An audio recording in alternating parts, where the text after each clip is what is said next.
So welcome to this episode where we are joined by Sue and Hugh. Hello. Hello. So you have both been foster carers for 10 years, haven't you? Well, over 10 years now. Yes. Yeah. So take us right back to the beginning then. Tell us about, how you decided to become foster carers. How long have you both been together to start with?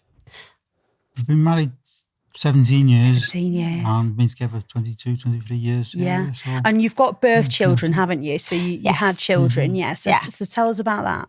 So for me, in the fostering sense, when my daughters were sort of upper primary, moving into high school, a few of their friends had problems and they always seemed to, come round to our house. And from that age onwards, our girls were saying to us, you should foster because you'd be great at it, that sort of thing. And it then became a smooth step into it when we were, when they were like, one was in university, one was working and things like that. So we kind of thought, well, we've got the opportunity to commit to that now. Yeah. And we both agreed it was something, we wanted to do. We, thought about having our own children, and we also discussed adoption. But Hugh actually said, we can help with fostering, we can help lots of children as opposed to just one or two children. So and as you say, it felt natural to you because you were that type of family whose door was always open. Yeah, very much so. Yeah. So if your daughter's friends had problems, you'd welcome them in. Is that what you mean? Yeah, and I think our daughters were of the mindset as well that they knew that we would just help. So, which is a lovely thought now on reflection, but in the time, you just are who you are, aren't you? So yeah. So was it like a decision that you made and then that was it? You called up a fostering agency and you did it straight away, or did it take you a little bit of time to come to the decision? Took me time to come to the decision. Yeah. You had already decided, but we was going through the pros and cons and the ins and outs and what fors and whys. Yeah. So we went to the local authority first to get a foot in the door, and then subsequently we've left and gone to an agency. But it's whichever form of fostering through, it's still fostering, and we haven't looked back since. No. And can you remember, obviously it was over 10 years ago now, but can you remember the assessment process, like what that was like for you? Yeah, we actually enjoyed it. I think it can be... I hear that so much. Yeah, it can seem quite invasive when you are reading about it or you're hearing about it from other people. But we thought it was more like cup of tea meetings. Yeah. That's what we called it, wasn't we? And we actually enjoyed finding out things about our pasts and our childhoods that you wouldn't necessarily normally discuss as a couple, because, you don't sort of think, right, we're going to sit on the couch and talk about when we were 10 years old. You just don't, do you? You tend to pick things like that up from family members. But so we actually really enjoyed it for that reason, didn't we? And we found out a lot more about each other than your average couple would. Yeah, I hear that loads, and it's really therapeutic. It's really bonding. Yeah. And as you say, it can be quite invasive, I think is the word that some people use, but it has to be, doesn't it? Yeah, and I think for us, we were explained to along the way why the questions were being asked. So, and it made so much sense. But for us as well, what we recognised in ourselves were our vulnerabilities. But in our experience now as foster carers, sorry, just jumping forward a bit, our vulnerabilities are actually our strengths. Yeah. Because when we felt vulnerable and unsure or wobbly, I say wobbly to the little ones, then we can draw on that experience and remember those feelings and help the children with those experiences. Yeah. So taking it back to your first placement then, your first child who came to live with you, can you tell us about that? Well, we were approved in the morning, and that afternoon, well, about an hour later, we got a phone call to say that would we accept a little baby. So you'd gone to panel that day? That day, and we'd literally got home at the most an hour later, we got a phone call to say they were just waiting for us to be approved, apparently. So they'd already matched us in the background to this baby. So just going in, leading up to the panel date, our social worker, supervising social worker, or to be assessing social worker, was saying, well, would you be okay for like doing feeds in the middle of the night? I said, well, I'm a mechanic on, I do on call and get woken up at night, so it doesn't bother me. Yeah. It's fine, yeah, okay. So there was a little hint there, a penny was dropping something. And then Are we going to get a baby? Yeah, I think maybe. Needless to say, I was in my element, getting this little newborn. So was this a newborn baby? It was a newborn, yeah. We, did we pick him up from the hospital? No, can't remember now. Donna came to you met Donna at the hospital. Yeah, I met the lady at the hospital because it ended up being a bit of not a rush situation, but a more of an immediate situation where I needed to meet the social worker at the hospital. And there was this little bundle, in the hospital waiting. Oh, God, me. Sorry. I met him in the hospital and we've never looked back since. I mean, we hit the ground running, literally. Yeah. So, yeah, we got him, and right from the onset, he was quite a complex situation because of, the surroundings for him and the reasons for why he was coming into care, and we had to be very mindful of certain aspects of what we were doing. So it was ultimately hit the ground running, and it was a baptism of fire. And how long did you have him for? We had him for about 9 months. Oh, wow. Wasn't it? But whilst we had him, we took our second child in as a long-term placement. I hate that word, but there you go. And she was a 4.5-year-old little girl who, and that, from there on, we've only ever had like a few weeks empty. Yeah. An empty bed. Yeah. Empty bedroom. And we just, sometimes they've been sitting around the corner waiting for us for one to go and the other to come. Wow. So, okay. So how many children have you fostered then over these 10 years? Over 30 children 30. now.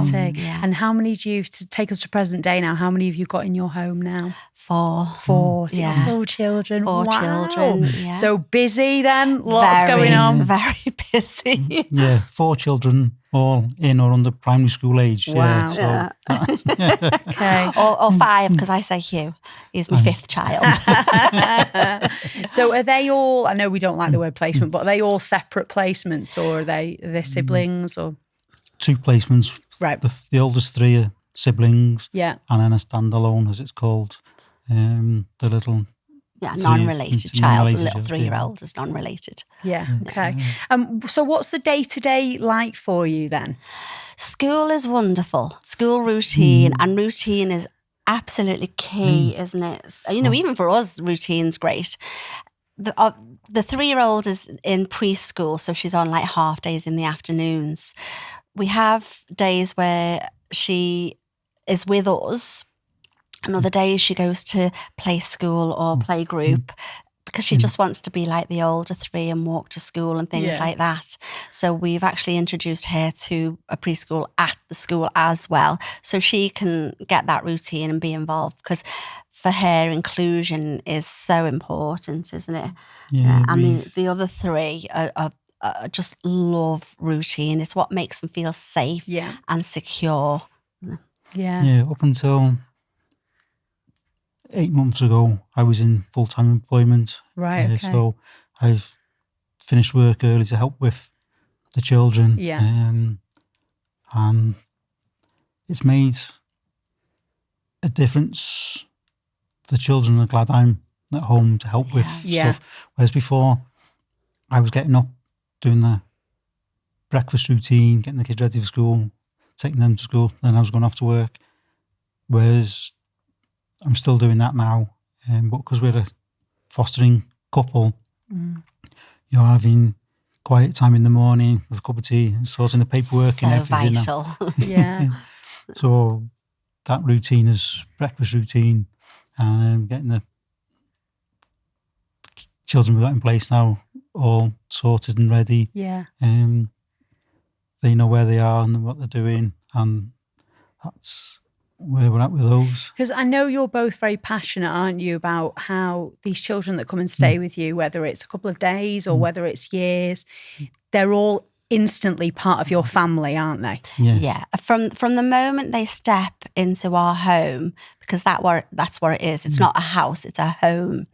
They are welcomed with open arms, regardless of what they're bringing with them. That's stuff that between us all we can help. We can't fix it, but we can help with it, and hopefully heal. And and along that way, we're bonding as well. But ultimately, the minute a child steps into our home, they are family to us. Yeah. And as you say, sometimes they do bring difficult things with them, don't they? Yeah. And I know that you're both very passionate about therapeutic parenting and about helping children that come to stay with you through their traumas that they've been through. So can you tell us a bit about that and, how you help support those children? Well, obviously, when we get a child referred to us, we'll use the big words, we get to read a snapshot of what's been happening. Yeah. We need to also learn more about the children as we're going along. A lot of the time doesn't come from the children because they're unable to understand why they are where they are, no matter how much people have explained to them, because we do tend to deal with the younger ones. So we need to look for different cues and different signs, from their about their trauma and how they're trying to express it. So we're very open and very honest with the children in an age-related way. And we're very therapeutic about how we deal with things. We've done lots of training about, supporting each other and supporting the children. And we get lots of support from the agency. But as well, we do it in a way where if the children are sad, we're sad. And that's okay. The children know that it's okay to feel like that. Yeah. If they're happy, then we're happy with them, and they see us happy as well. But we use a lot of words and we teach the children the vocabulary to use, but also that teaching the child to accept that they've had trauma, I personally feel is a big breakthrough for the children. Yeah. Yes, you've had that yucky past, if you like. Yes, we've got stuff to still deal with, and that's okay. We'll all get on with it together. But by example, this recent weekend, she just turned 11. She's expressed certain things through behaviours that, aren't great behaviours, but we've discussed them. She got very, very upset. And ironically, that was a positive because she's let it out. Yeah.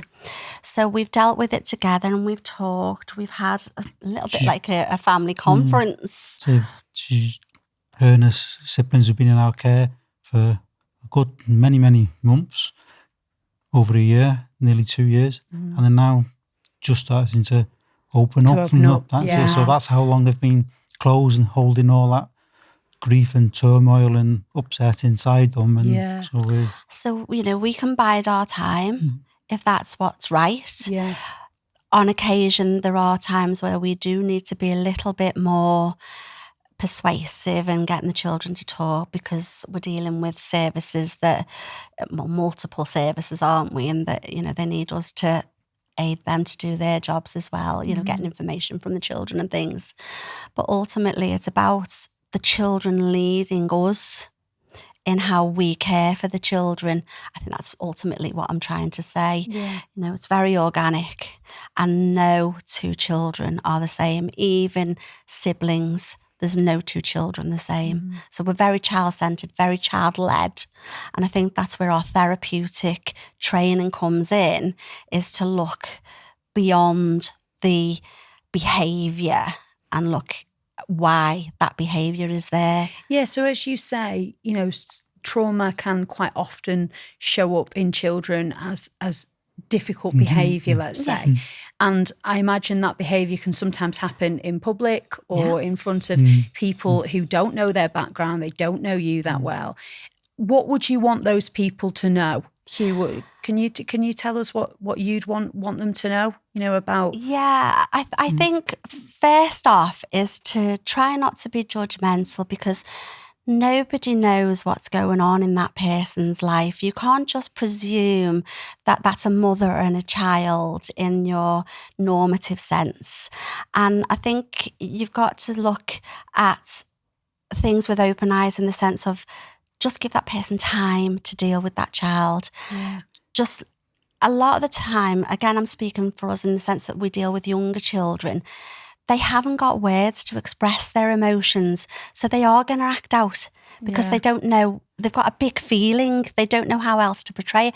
I always use the analogy, when a newborn is hungry, it cries. Yeah. When a newborn needs a nappy change, it cries. If a newborn is cold, it cries. Well, for us, that's the same with, even if it's a teenager, they haven't got the capacity to express things in words, or don't want to, because they don't want to upset people. So it's looking for those signs and cues. And I think, for people on the outside looking in, just look beyond the behaviour and look. What I was going to say was, you go into the bookshops, and there's a whole range of books. Get ready for your baby. This is what you expect in pregnancy. Yeah. Day one of child being born, not a book out there, because no child is the same. So it doesn't matter if it's your birth child, or your niece or your nephew, or they're not going to be the same. Whereas the children coming into our care are exactly the same, but with added trauma and difficulties and unfortunately neglect and things. So they're trying to, we've got to pick those children up and carry and nurture them into a way that they can get through life a lot better. And you've touched on therapeutic parenting. Hugh, can you tell us, just to sort of sum it up for people who might not be aware of it, like what is therapeutic parenting? It is being more calm and consistent in your approach, as opposed to being, as a broad spectrum, a shouty and a loud parent, issuing discipline and things. It's being more open to how the child responds to different ways of being told to do things. And so rather than, yes, you will do this, there's a way of asking the child to do such a thing, like just maybe eating the tea at the table, as opposed to how they've been before, is just on a plate on the knee in front of the telly and things. We've just got to get them to come into a routine and different things. Because you both are very calm. I can tell that straight away. And you said that the way that you parent is very calm. Your house is very calm.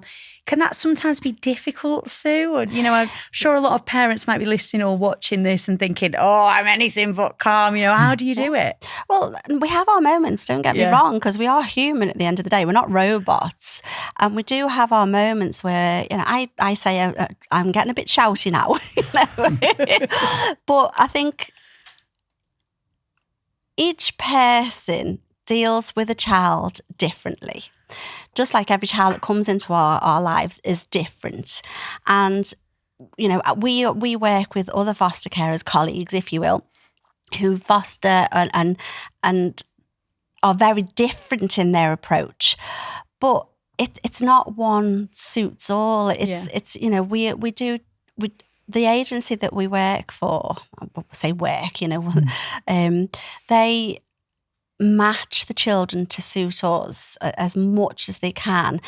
But saying that, Hugh said yesterday, in an emergency situation, if you've got a bed free and that child needs that room, then, you're going to obviously accept that child, because you know, it's a need, isn't it?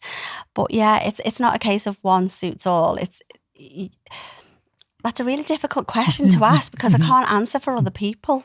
Yeah. So yeah, I don't know. Yeah. I have been accused of sounding like a school teacher on occasion. More because we had children who they were siblings and they were from a background where there was domestic violence, and their approach to any argument, sibling, bickering, was fisticuffs. So the children were placed with us because we're therapeutic carers. And it was just the consistency. It was more a case of me biding my time and just constantly repeat myself. Kind hands is a great format. And it was like, we have kind hands. Our hands are for eating, high-fiving and that sort of thing. They're not for hitting each other with. So, but that was patience rather than calmness. That was patience. And it worked, didn't it? And, they were reunified back to family. The family fantastic in working with social services. The children were able to go home to them, and they're still in touch now. And they're great, they've healed and they're all moving on. But again, that was just patience and consistency. Yeah. The other thing I'll say with that is, we, as a couple, whatever decision the first person has made, the second person will stick with that and follow it up, rather than it's not mum does this and dad does that, and it's whatever one has said. Or Sue or Hugh do this or that. The children do play it off. Regardless of their background, children are children, all said and done. And thinking back over your 30 plus children that you've had with you, do any sort of stand out, any achievements where you feel like you've really, really made a difference with that child, or, maybe it was particularly challenging situation and then, you got through it and you really overcame hurdles? Are there any that stand out to you?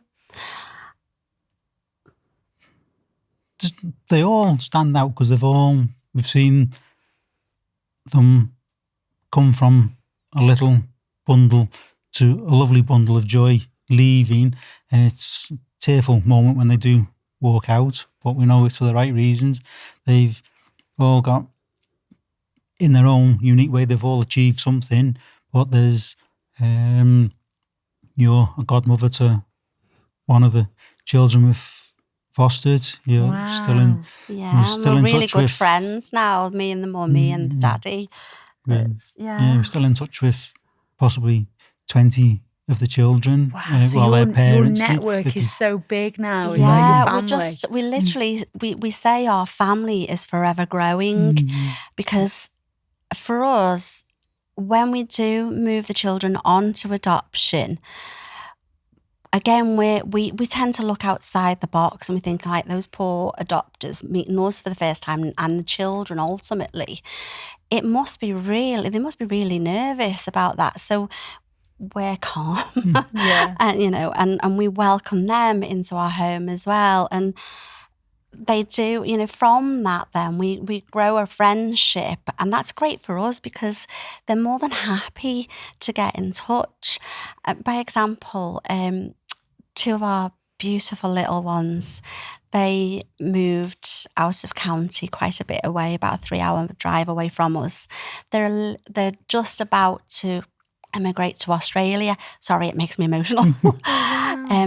But their mummy and daddy, we were some of the first people that they spoke to about it, because they were concerned about us with the children moving away, how we were going to stay connected. We're obviously absolutely delighted for them. It's an opportunity that's phenomenal for them.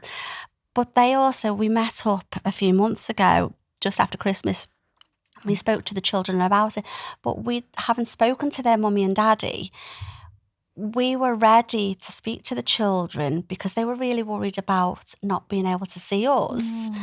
And so we went, oh, this is great. We can video call. Yeah. We can speak on the phone. Yeah, because of course the world's so much smaller now, That's isn't it? it. With technology, Absolutely. yeah. And we actually said for the children that we've got living with us now, that we're going to go on to become special guardians for. Yeah. They're going to become pen pals. So they're going to stay connected. And they're just all so excited to be able to write to each other and send their letters off, Yeah. via the aeroplane. But I think our approach to that has helped them, and that's what they were hoping for. So that was an achievement, but to be included in that, obviously not included in their decision making, but to be included in To be thought process. of. Yeah. To be thought of in that process, yeah. And that was just such a lovely, I felt so privileged to be part of that. Yeah. It's so nice to hear that, because I think one thing that a lot of people who consider fostering do think about is, oh, I could never give a child back. That seems to be what I hear all the time, having a child for X amount of time and then having to hand them back, that must be heartbreaking. Yeah. But actually you're describing that that connection doesn't just sever, it can continue. Yeah, and I think as well now the national standard of fostering suggests that it is healthier for the child to stay in touch in one form or another once they have moved on. Yeah. But for me, because obviously we do get that said to us regularly. Yeah. People say to us, I'd love to foster, but I'd find that part difficult.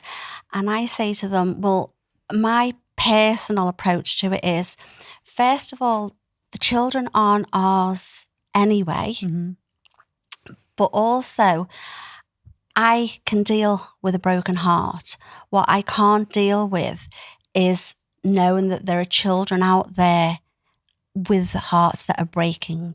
Yeah. So, my heart can heal. I can move on, but...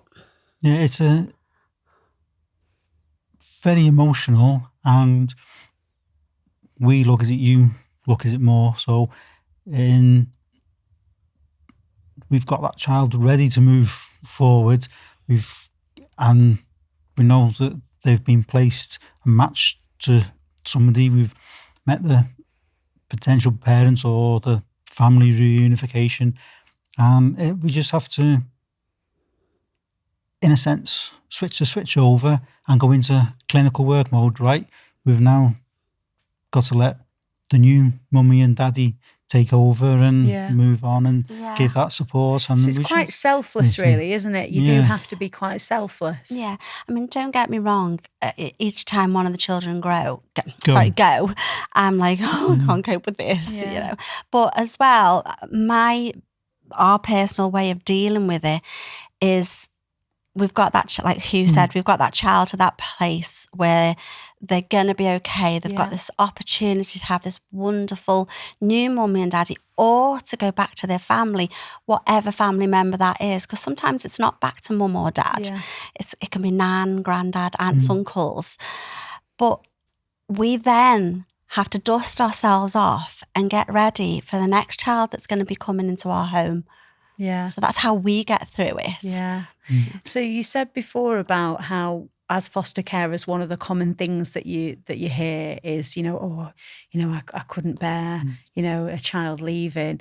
What are some of the other things that you hear a lot? What are some of the other things when people find out that you're foster carers? What do they say to you? What are some common ones? The common one is, I'd love to do that, but I haven't got enough room.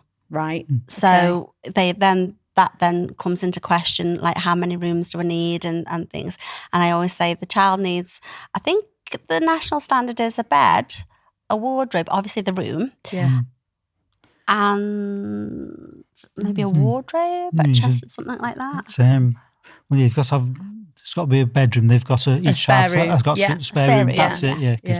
It's, but yeah, we've had comments of, well, I'm a single parent, or I'm a single person, or I'm from a different relationship. So they're welcome to anyone who's lovingly willing to help a child. We've got foster care friends who are LBGQT. We've got foster carers who are single, as Hugh said. I mean, from any background, we know colleagues, they're a person the same as us. It doesn't matter what, as long as they're wanting to do that. And, I think it's more about your commitments, not your ilk. It's about your commitments and having those sort of availabilities that are required to be a foster carer. But we just talk to people about that, when they say, I said, well, no, that's fine. You're still, you're still allowed to do it. You'll still be able to do it as long as you've got a bedroom. There's everyone, whether you're a foster carer or an adopter, you go on a skills to foster course. Yeah. If you can stomach, because some of the harrowing stories you get to hear about, if you can stomach that 3-day course, well, you're 3/4 of the way there once you've, so that's it. Yeah. So thinking back to, 10 years ago before you started fostering, how has your life changed? How would you sort of sum it up? Very dramatically. I was a very busy hairdresser and beautician. I had my own salon. And it was just, I had an episode of ill health, which sort of ceased that. But and my mum said to me, she said, I think that's God's way of making you stop so you could become a foster carer. Wow. So, and I thought that was a bit mixed on that, whether that was a good thing or not, but in the sense of my health. But I'm fine now. But what was yours like? It didn't really affect me as much the same, is because I carried on in my employment. I was a full-time mechanic, so I was just doing day-to-day work. I could go to work, switch off from home life and do my work life, and vice versa. When I walk back in through the front door, switch off my work life and go into foster care mode. It's so he's dumbing himself down a little bit there, because the amount of phone calls he's had when I've had to have an emergency meeting for a potential child coming in, and Hugh's had to come racing home to look after the child or children that are already within our home. So, or for doctor's appointments and things, I'd be like, Hugh, anytime you can come home, I'm on my way. And in those 10 years, what would you say you've learned really? What has fostering taught you? Maybe about yourselves? How privileged a childhood we have had. Yeah. Ultimately, I think as well, one of the most significant things that I've learned was from a supervisor social worker previously. And it was such a simple sentence that she said to me. And it's always stuck with me. And it's always at the back of my mind. And she said to me, has anybody ever, when you say to a child, don't be naughty, as a parent, you say, oh, that's naughty, don't do that. Yeah. She said, with children who are looked after, has anybody ever explained to them what naughty means? And as a foster carer, you think, no, whoa, that's actually quite profound. Yeah. Because as a child yourself, you're in an environment with your family, you're growing from birth with your family, and your social cues and things like that, you learn what is a behaviour that you shouldn't be doing or that's a good behaviour. But nobody's ever said that to a child who's looked after, because invariably there's neglect there in one form or another. And that's just resonated with me so much and made me look back on my childhood and think, about, well, actually, So. Yeah, and would you say similar, Hugh, or what would you say that you've learned from the last 10 years of fostering? Anything that you've learned about yourself? Not a great deal, but I'm rather laid back and chilled, so it doesn't.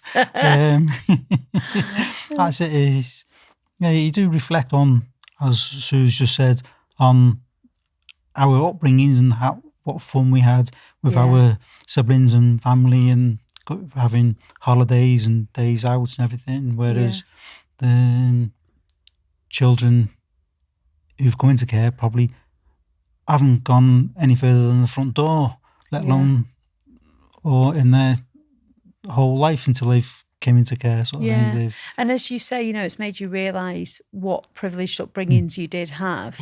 And obviously there are children who unfortunately don't have that. As a society, do you think it's everyone's responsibility to help those children? Do you feel like it's almost like your duty to help? Is that why you do it? I think so. I mean, obviously people have got their own worries, their own cares. Nothing's black and white in any family. Once those doors are closed, you don't know what's going on in somebody's life. So I think it would be rather judgmental to say that's everybody's responsibility. However, it is a responsibility to look out for each other. You know, years ago, our grandparents would talk to people in the street. We tend to know all of our neighbours. We're lucky we're in a little cul-de-sac, but people tend to stay behind their doors keep now, don't they? There's no twitchy curtains these days, is there? But, you know, and people would look out for each other, but it's a very closed society now. But I think there does tend to be a tendency to ignore things now, and that is what I struggle with. Unfortunately, my dad reminded me of a situation that happened in his childhood many years ago. He was a late teenager. He'd been out, came home one night with his brother, and in the living room floor was the drawer from the sideboard in there, and in this drawer, wrapped up in a bundle of clothes, was a little newborn baby. So Dad and my uncle and everything go to bed, get up in the morning, see my nan, and what's going on? So someone's from down the road, they're full of cold, they just can't look after the child. Well, they can, but it's then they haven't got a night's sleep, so we've took the child in, so we'll look after her, give her this little baby bundle, and within like 3 or 4 days, the parents had a good night's sleep for 3 or 4 days. They've got over their flu, and the little baby's flourishing, baby goes back.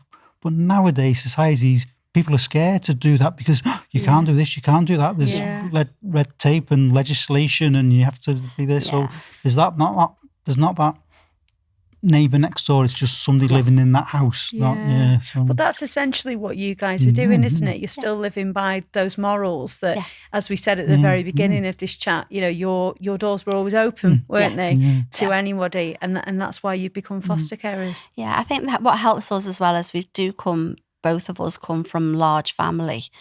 At our wedding, there was 90 in attendance because we wanted all the children involved. So we're very child-centred. So for us, we're in that environment where you just all muck in together. You know, if somebody's ill, can you have the children?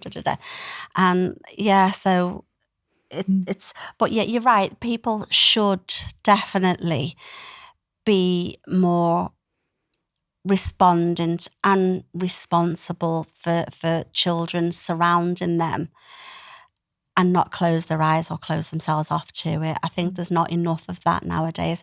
I think there's also too much blame. I could go on to a lovely penchant about the way people blame social services, but we won't.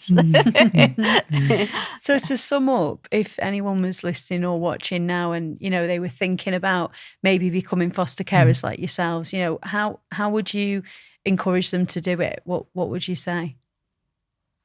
Just go for it. It's not about having £10 for the child, but having 10 minutes for the child. As long as you've got time to commit, it is a big commitment. It is full-on commitment. But there's different forms of fostering. It's not, you can just start off by doing respite care, looking after somebody for a night or on a regular basis, or just a one-off, and go from there. But if you want to do a foster caring, there's lots of, like you mentioned earlier on, lots of support from your social worker, your supervising social worker, and they're out there. So it is very rewarding to see the child flourish.